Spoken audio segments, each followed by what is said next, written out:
Explore Hyderabad exclusive temple jewelry exhibition Nakshi Mela at Varahi Silver Jewelry KPHP. నమస్తే, welcome to Suman TV. నేను మీ Krishnaveni. June 18వ తేదీన గురు పుష్య యోగం. ఎందుకు ఇది ప్రత్యేకమైంది అంటే, దాదాపు ఈ రోజు రానున్న గురు పుష్య యోగం 12 సంవత్సరాల వరకు మళ్ళీ లేదు. ఎందుకు అంత గొప్పది ఏంటంటే, శుభాలనిచ్చే గ్రహంగా మనం గురువును పూజిస్తుంటాం. చాలా మంది మీరు చూస్తున్న వ్యూయర్సే ఇల్లు కొనాలి, సొంత ఇల్లు ఉంటే బాగుండని ఆశపడ్డ వాళ్ళు, పెళ్లి సంబంధం కుదిరితే బాగుండు, ఇంట్లో పెళ్ళైతే బాగుండు, ఇలా ఏ శుభకార్యమైనా అయితే బాగుండని ఎదురు చూసి ప్రయత్నాలు చేసి దాదాపు చివరిదాకా వచ్చి ఆగిపోయిన సందర్భాలు ఉండుంటాయి కదా. అలా ఉన్న వాళ్ళందరికీ ఈ రోజు నిజంగా తంతే బూర్ల బుట్లో పడ్డమంటారు చూడండి, అటువంటి రోజు అని పెద్దలు చెప్తున్నారు. మరి ఈ రోజున మనం ఏం చేసుకోవాలి, ఏం చేసుకుంటే ఎటువంటి ఫలితాలు ఉంటాయి, ఈ రోజుని ఎందుకు మిస్ అవ్వద్దు, ఇటువంటి అనేక విషయాన్ని మనకు తెలియజేయడానికి ఈ రోజు మనతో పాటు ఉన్నారు ప్రముఖ ఆధ్యాత్మికవేత్త, జ్యోతిష్య శాస్త్ర పండితులు, సంకల్ప మందిర్ నిర్వాహకులు బ్రహ్మశ్రీ నందిభట్ల శ్రీహర్ శర్మ గారు. గురుగారితో మాట్లాడతారు. గురుగారు నమస్కారం. వాగర్థావివ సంపృక్తౌ వాగర్థ ప్రతిపత్తయే జగతః పితరౌ వందే పార్వతీ పరమేశ్వరౌ. ఆదిత్యాయ చ సోమాయ మంగళాయ బుధాయ చ గురు శుక్ర శనిభ్యశ్చ రాహవే కేతవే నమః. శృంగేరి జగద్గురు పీఠాధిపతులకి, కంచి పీఠాధిపతులకి నమస్కారములు తెలియజేసుకుంటూ కార్యక్రమాన్ని ప్రారంభిద్దాం. గురువు గారు, గురు పుష్య యోగం చాలా అద్భుతమైన రోజని మళ్ళీ మళ్ళీ ఎదురు చూస్తే వచ్చేది కదండి. వివాహము, గృహ ప్రవేశం, ఇలా ఏ శుభకార్యానికైనా ఈ రోజు అంత విశేషమైంది మరొకటి దొరకదు, మిస్ అవ్వద్దని చెప్తున్నారు కదా. ఎందుకు ఇంత ప్రత్యేకం? అంటే గురు పుష్య యోగము అనేటువంటిది మనకు జ్యోతిష్యపరంగా చాలా అలభ్య పుణ్య తిథులలో ఒకటిగా చెప్పబడుతుంది. వీక్షించేటువంటి సుమన్ టీవీ ప్రేక్షకులు ఈ కార్యక్రమాన్ని వీలైతే ఆశాంతం వీక్షించే ప్రయత్నం చేయండి. ఎందుకనంటే ఒక అద్భుతమైన విషయము మళ్ళీ ఈ రోజున, అనగా జూన్ 18వ తారీఖు రోజున వచ్చేటువంటి యోగం ఏదైతే ఉందో, అనేక యోగాల కలయిక ఈ యొక్క గురు పుష్య యోగం సందర్భంగా జూన్ 18వ తారీఖు రోజున వచ్చేటువంటిది. కాబట్టి ఇటువంటిది మళ్ళీ మనం మిస్ అయ్యామా, మళ్ళీ 12 సంవత్సరాల తర్వాత, అంటే ఎందుకు 12 సంవత్సరాల తర్వాత అని కూడా చెప్తున్నానమ్మా. సాధారణంగా ఏం చెప్పబడుతుంది శాస్త్రంలో, గురువారం రోజున పుష్యమీ నక్షత్రము గనక వస్తే అది గురు పుష్య యోగముగా చెప్పబడుతుంది. అయితే ఈసారికి గురువు ఉచ్చ స్థితిలో ఉన్నాడు, చంద్రుడు కర్కాటక రాశిలోనే ఉన్నాడు. ఇది చాలా గొప్పదైనటువంటిది. చెర లగ్నము, చెర రాశి అంటే, చెర రాశి అని అంటే అతి శీఘ్రముగా కలుగుతాయి. ఇంకొకటి మీకు ఎక్కడ కూడా శాస్త్రంలో చెప్పనటువంటిది విషయం ఏంటంటేనమ్మా, క్షిప్ర నక్షత్రములోనే ఉంటాయి. ఆ నక్షత్రాలలో గనక ఏ పని చేసినా అత్యంత శీఘ్రముగా, అతి శీఘ్రముగా ఫలితాలు వస్తాయి. అంటే కన్ను మూచి తెరిచే లోపల బుల్లెట్ ట్రైన్కి గూడ్స్ ట్రైన్కి తేడా ఉంటుంది కదా. బుల్లెట్ ట్రైన్ లాంటిది ఫలితాలు ఇవ్వడంలో, అంతటి ఫలితం. అందులో ఆ నక్షత్రాల్లో పుష్యమీ నక్షత్రం ఒకటి. పైగా గురు చంద్రుల కలయిక ఏం చెప్పబడుతుంది, గజకేసరి యోగము లక్ష్మీ యోగంగా చెప్పబడుతుంది. లక్ష్మీ యోగముగా గురు శుక్రులు కలిసిన, అంటే గురువు ఉచ్చస్థితిలో ఉన్న రాశిలో గురు శుక్రులు కలిసిన, శుక్రుడు ఉచ్చస్థితిలో గురు శుక్రులు ఉండగా యోగం వచ్చిన, అది ఏం చెప్తారనంటే మహాలక్ష్మీ యోగము, అఖండ లక్ష్మీ యోగము అని అంటారు. మహాలక్ష్మీ యోగము గురు శుక్రుల కలయిక అంటే, గురువుకి ఉచ్చస్థితి కర్కాటక రాశిలో గురువు శుక్రుడు ఉండగా, లేదా శుక్రుని ఉచ్చస్థితి అయినటువంటి మీనరాశిలో గురువు శుక్రుడు ఉండగా కలిస్తే లక్ష్మీ యోగం. అటువంటి లక్ష్మీ యోగముతో పాటుగా పుష్యమీ నక్షత్రం కూడా తోడై ఉండి గురువారం గనక వస్తే అప్పుడు అఖండ మహాలక్ష్మీ యోగముగా చెప్పబడుతుంది. ఇవన్నీ కలవడం అనేది అరుదైన విషయం. గురువు శుక్రుడు చంద్రుడు కలవడం అనేటువంటిది. పైగా ఇక్కడ గురు పుష్య యోగంలో గురువు సొంత నక్షత్రమైనటువంటి పునరుసు నక్షత్రంలో ఉన్నాడు రేపు ఒకటి, చంద్రుడు పుష్యమీ నక్షత్రంలో, శుక్రుడు పుష్యమీ నక్షత్రంలో ఉన్నాడు. కాబట్టి ఈ యొక్క సమయం కూడా చాలా అద్భుతంగా కలిసి వచ్చింది. చెర రాశి, చెర లగ్నము కూడా కర్కాటక లగ్నము 7:50 ఉదయం నుంచి 10 గంటల వరకు ఉందమ్మా. ఈ 2 గంటల 10 నిమిషాల కాలంలో, ఈ సమయంలో 8:45 నుంచి 9:45 వరకు శుక్రహోర వస్తుంది. ఇది చాలా విశేషం. అంటే అఖండ లక్ష్మీ యోగాన్ని కలిగించేటువంటి అద్భుతమైనటువంటి సమయం ఈ యొక్క జూన్ 18న వచ్చే గురు పుష్య యోగం. ఎంత కాలానికి ఒక శుభవార్త, ఒక మంచి రోజుని మంచి వార్త. వింటున్నావు. ఈ సందర్భంగా ఎవరైతే ప్రధానంగా వివాహం కోసం ఇబ్బంది పడుతున్నటువంటి వాళ్ళు, దాంపత్యం కోసం సమస్యలతో ఉన్నటువంటి వాళ్ళు, ఇల్లు కట్టుకోవాలనే ఆశ చాలా మందికి ఉంటుంది.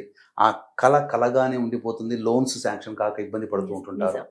అలాగే ఉద్యోగం రాక ఇబ్బంది పడుతున్నటువంటి వాళ్ళు, ప్రమోషన్స్ రాక, గవర్నమెంట్ కాంట్రాక్టర్స్కి సరిగ్గా బిల్స్ పాస్ కావు, అలాగే అధికారుల యొక్క అనుగ్రహం, పెద్దల యొక్క అనుగ్రహం కలగాలన్నా, పదవి యోగం కలగాలన్నా ఈ గురు పుష్య యోగం ఈ 2026వ సంవత్సరంలో, పరాభవనామ సంవత్సరంలో వచ్చేటువంటి యోగం మళ్ళీ మళ్ళీ మనకు రాదు. ఎందుకనంటే ఇక నవంబర్ తర్వాత నుంచి మారిపోతున్నాడు గురువు. అక్టోబర్ 31కి మారిపోతున్నాడు.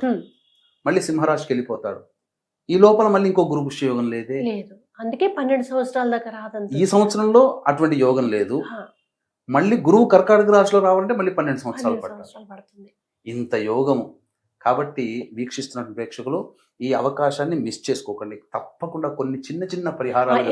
నేను అదే అడగబోతున్నాను గురుగారు. ఇంత మంచి రోజు, కానీ అసలు ఈ రోజున ఏం చేయాలనేది చాలా మందికి తెలియదు. మీరు చెప్తే మన ప్రేక్షకులంతా అది పాటిస్తారు. తప్పకుండానమ్మా. ఈ అఖండ మహాలక్ష్మి యోగము అనేటువంటిది అరుదుగా వస్తుంది కాబట్టి దీన్ని దృష్టిలో పెట్టుకుని రేపు మన పీఠం ఆధ్వర్యంలో సాయంకాలం 7 గంటలకి ఈ సంబంధించినటువంటి మహాలక్ష్మి హోమము, అలాగే మేష మిథున కర్కాటక సింహ కన్య వృశ్చిక ధనస్సు కుంభ మీన రాశిలో జన్మించిన వారికి శని దోష నివారణ పూజల హోమాలు.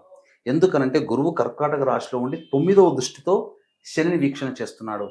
గత జన్మ కర్మదోషాన్ని అనుభవింపజేసే శని భగవాని మీద కర్మదోషాలు సమస్తము తొలగించి దైవకారక గ్రహమైనటువంటి గురువు దృష్టి ఉండి గురు పుష్య యోగం ఏర్పడుతున్నటువంటి ఈ సందర్భముగా శని దోషం కూడా తొలగిపోతుంది. అందుకని శని దోష నివారణ పూజల హోమాలు జరిపించి, అలాగే జాతకరీత్యా విద్య, వివాహ, ఉద్యోగ, దాంపత్య, అనారోగ్య సమస్యల నివారణకి సర్వదోష నివారణ పూజల హోమాలు జరిపించి శక్తిపాతము చేసినటువంటి కరుంగలి మాల ఇవ్వడం జరుగుతుంది. అవకాశం ఉన్నటువంటి వాళ్ళు రేపు సాయంకాలం 6 గంటల లోపల స్క్రీన్పై కనిపిస్తున్న నెంబర్కి కాంటాక్ట్ చేసి మీ గోత్రనామాదులు నమోదు చేసుకోవచ్చు. ఇక ఇందులో గొప్ప గొప్ప యోగాలు ఉన్నాయమ్మా. ఏంటనంటే అమృతార్థ సిద్ధి యోగము, సర్వార్థ సిద్ధి యోగము కూడా ఉన్నాయి.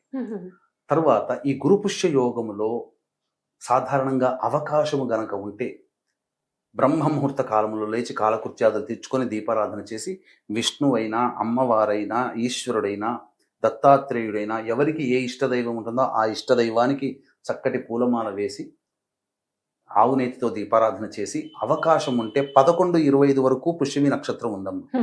కాబట్టి ఏకధాటిగా కూర్చున్న చోట నుంచి లేవకుండా గురు చరిత్ర పారాయణం ఒక సప్తాహం కంప్లీట్ చేసేసారు. అవకాశం ఉంటే ఇది చేస్తే చాలా విశేషం. 108 సార్లు పారాయణం చేస్తే ఎంత ఫలితం వస్తుందో ఈ ఒక్క రోజున ఉదయం 4 గంటల నుంచి 11 గంటల లోపల కంప్లీట్ చేసుకోగలిగితే 108 సార్లు పారాయణం ఒకే సమయంలో చేసినట్టు ఫలితం వస్తుంది. లేదు, ఈ రోజున ప్రధానంగా లక్ష్మీ అనుగ్రహం కావాలి. ప్రతి మనిషికి ఆర్థిక పరంగా, వ్యాపార పరంగా ఇబ్బందులు ఉంటాయి. ప్రతి మనిషికి వివాహం కాక చాలా కుటుంబాల్లో ఇబ్బందులు పడుతున్నారు. అన్నీ బాగున్నా దాంపత్యం నిలవట్లేదు.